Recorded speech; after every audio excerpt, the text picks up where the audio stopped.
Fixed deposit చేసినా కానీ 9% interest వేసుకున్నా, 8% వేసుకున్నా, లేదా 12% వేసుకున్నా 30 ఏళ్ళల్లో ఈ 5 కోట్లు కనీసము 60 కోట్లు 70 కోట్లు కూడా అవుతుంది కొన్ని స్కీమ్లలో. అవును. అంటే జనాల వే ఏంది? ఇప్పుడు డబ్బు సంపాదిస్తాడు సాఫ్ట్వేర్ ఇంజనీర్, BMW కారు కొంటాడు. అవును. BMW కారు కొన్నావు, దాని ఈఎంఐ కట్టుకుంటాం, దాని ఈఎంఐ కట్టుకుంటూ పోతున్నావు.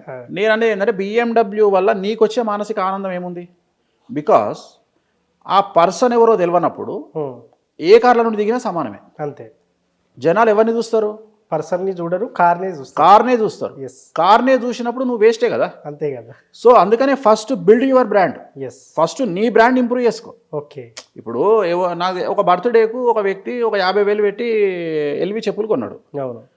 నువ్వు ఎల్వి చెప్పులు వేసుకొని పోతే డూప్లికేట్ అనుకుంటున్నాడు. రెండోది నీ చెప్పులు దిక్కు కూడా ఎవరు చూడాడు. ఎందుకంటే నువ్వు ఎల్వి చెప్పులు వేసుకొని ఓలా క్యాబ్లో దిగినావనుకో నీకు ఇజ్జతే లేదు. అంతే. అదే ఎల్వి చెప్పులు వేసుకుంటే ఫస్ట్ నీ చుట్టూ ఉన్నటువంటి